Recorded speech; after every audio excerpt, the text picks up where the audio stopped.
பார்த்துட்டு இருந்த வேலையை அப்படியே போட்டுட்டு எந்த பக்கம் சத்தம் வந்துச்சோ அதை நோக்கி ஓடி இருக்காரு. அவர் ஓடி போய் பார்த்தா அங்கே சதுப்பு நிலத்தில் ஒரு பையன் மாட்டிக்கிட்டான். ஆல்மோஸ்ட் இடுப்பு வரைக்கும் அவன் உள்ளே போயிட்டான்.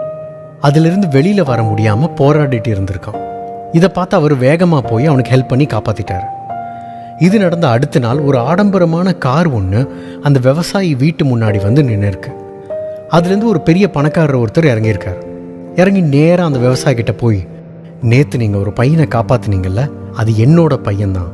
அவனை காப்பாற்றினதுக்கு ரொம்ப ரொம்ப ரொம்ப நன்றி. அதுக்கு ஏதாவது உங்களுக்கு நான் திருப்பி பண்ணணும் அப்படின்னு அவர்கிட்ட சொல்லியிருக்காரு. இதை கேட்ட அந்த விவசாயி, எனக்கு எந்த உதவியும் வேணாம், நான் எந்த உதவியும் எதிர்பார்த்தும் நான் பண்ணலை அப்படின்னு சொல்லிட்டாரு.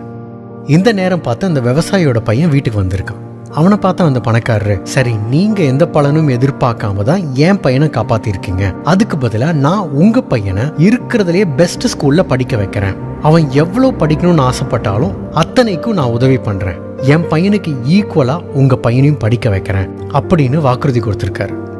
அந்த விவசாயியோட பையன் லண்டன்லேயே இருக்கிற பெஸ்ட் ஸ்கூலான சென்ட் மேரிஸ் ஹாஸ்பிட்டல் மெடிக்கல் ஸ்கூலில் படித்தான்.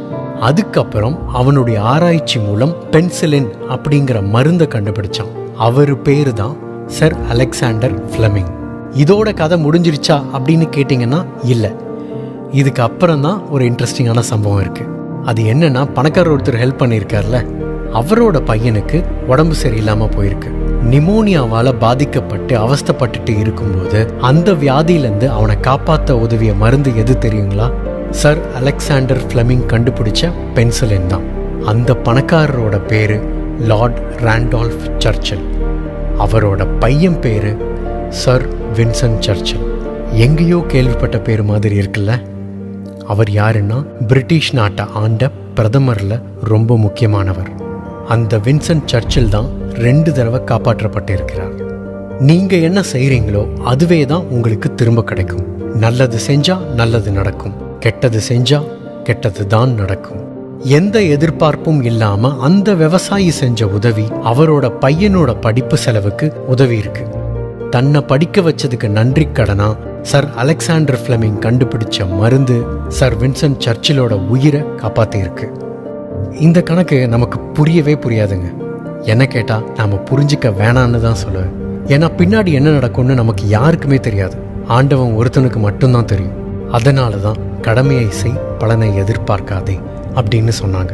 இந்த நேரம், இந்த கணம் மட்டும்தான் நமக்கு சொந்தம்.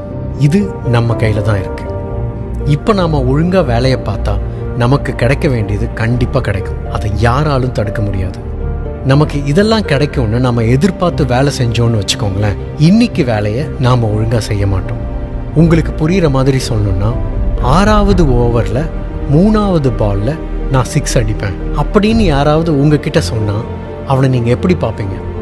முதல்ல இந்த பாலை ஒழுங்காக அடி, அதை அப்புறம் பார்த்துக்கலாம் அப்படின்னு தானே சொல்வீங்க. அதே தாங்க, இன்னைக்கு நம்மக்கிட்ட என்ன இருக்கோ அதை நாம் சரியாக செய்வோம். அந்த 6வது ஓவரில் 3வது பாலை அடிக்க நமக்கு சான்ஸ் கிடைச்சா அதையும் பின்னி எடுப்போம்.